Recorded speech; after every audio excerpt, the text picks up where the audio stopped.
Assalamualaikum warahmatullahi wabarakatuh. Di sini saya Atika Nafatu Rizky memenuhi UAS Masail Fikiyah akan sedikit menjelaskan tentang metode istishab dan aplikasinya dalam hibrid kontrak. Nah, di sini yaitu pertama pengertian istishab. Pengertian istishab secara lugawi artinya selalu menemani atau selalu menyertai. Dan di sini ada beberapa definisi dari para ulama. Yang pertama, Al-Ghazali mendefinisikan istishab adalah berpegang pada dalil akal atau syara, bukan didasarkan karena tidak mengetahui dalil, tetapi setelah melalui pembahasan dan penelitian dengan cermat diketahui tidak ada dalil yang mengubah hukum yang telah ada. Yang kedua, hukum qayyim, yaitu ulama Ibnul Qayyim menyebutkan bahwa istishab adalah menetapkan berlakunya suatu hukum yang telah ada atau meniadakan sesuatu yang memang tidak ada sampai ada yang mengubah kedudukannya. Selanjutnya di sini ada rukun istishab. Nah, rukun istishab ini ada 3. Yang pertama, hukum asli yang diyakini kekuatannya. Nah, rukun yang pertama ini adalah adanya hukum asli yang diyakini kekuatannya. Hukum asli di sini maksudnya adalah suatu perkara yang sejak awal telah tetap hukumnya dengan didasarkan pada dasar yang kuat dan mantap. Contohnya wudhu di atas. Hukum asli adalah sahnya seorang telah berwudu karena dia menyempurnakan syarat dan rukun sehingga wudu itu sah hukumnya. Selanjutnya hukum yang kedua, hukum turunan yang diragukan kekuatannya. Rukun yang kedua ini adanya hukum turunan.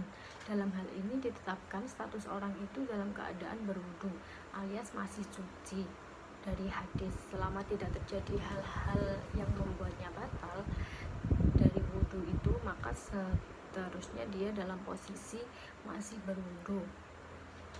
Yang ketiga, keterkaitan antara keduanya. Rukun yang ketiga ini adalah hukum yang kedua. Keterkaitan di sini bisa disebut adanya kesamaan status hukum pada keduanya. Nah, sekarang masuk ke metode istishab dan aplikasinya dalam hibrid kontrak. Nah, perkembangan perbankan dan keuangan syariah mengalami kemajuan yang sangat pesat dan menghadapi tantangan yang makin kompleks. Perbankan dan lembaga keuangan syariah harus bisa memenuhi kebutuhan bisnis modern dengan menyajikan produk-produk inovatif dan lebih variatif serta pelayanan yang memuaskan. Di era transaksi keuangan modern yang semakin kompleks, dibutuhkan desain kontrak akad dalam bentuk kombinasi beberapa akad yang disebut dengan hibrid kontrak atau multi akad, atau biasa disebut al-uqud al-muraqabah. Bentuk akad tunggal sudah tidak mampu meresponi transaksi keuangan kontemporer. Nah, cuma masalahnya di sini literatur ekonomi syariah yang ada di Indonesia sudah lama mengembangkan teori bahwa syariah tidak membolehkan 2 akad dalam satu transaksi akad atau disebut dengan 2-in-1. Larangan ini ditafsirkan secara dangkal dan salah sehingga menyempitkan pengembangan produk bank syariah. Padahal syariah membolehkannya dalam ruang lingkup yang sangat luas. Harus difahami bahwa larangan 2-in-1 hanya terbatas dalam 2 kasus saja, sesuai dengan sabda-sabda Nabi Muhammad SAW yang terkait dengan itu. 2-in-1 ini tidak boleh diperluas kepada masalah lain yang tidak relevan dan tidak pas konteksnya. Nah, di sini memang ada 3 buah hadis Nabi SAW yang menunjukkan larangan penggunaan hibrid kontrak. Ketiga hadis itu berisi 3 larangan. Pertama, larangan ba'i dan salaf. Kedua, larangan ba'i ataini fi ba'i atin. Dan yang ketiga, larangan sofhataini fi sofihatin. Ketiga hadis itulah yang selalu dijadikan rujukan para ahli. konsultan dan banker syariah tentang larangan akad 2-in-1 dalam satu transaksi. Namun harus dicatat, larangan itu hanya berlaku kepada beberapa kasus saja. Bahkan hadis kedua dan ketiga maknanya sama walaupun redaksinya berbeda. Nah, maksudnya hadis sahihataini fi safhatin adalah bai'atan fi bai'atain. Yang pertama, kasus pertama yang dilarang adalah menggabungkan akad qard dengan jual beli sesuai dengan sabda Nabi Shallallahu Alaihi Wasallam. Dari Abu Hurairah Shallallahu Alaihi Wasallam melarang jual beli dan pinjaman. Kasus kedua, bai' al-inah. Pendapat ini dikutip dari pandangan Ibnu Qayyim yang menyatakan bahwa dari 14 penafsiran terhadap hadis bai'atain fi bai'atain 2 akad dalam satu transaksi.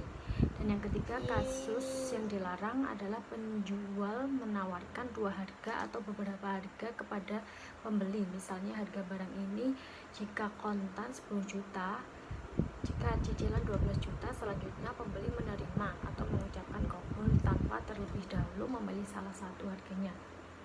Bentuk jual beli ini dilarang karena tidak jelas harganya. Aliuddin Za'atari dalam buku Fikih Muamalah Al-Maliyah Al-Muqarrar mengatakan tidak ada larangan dalam syariah tentang penggabungan 2 akad dalam satu transaksi, baik akad pertukaran atau bisnis maupun akad tabaruk. Hal ini berdasarkan keumuman dalil-dalil yang memerintahkan untuk memenuhi wafa syarat-syarat dan akad.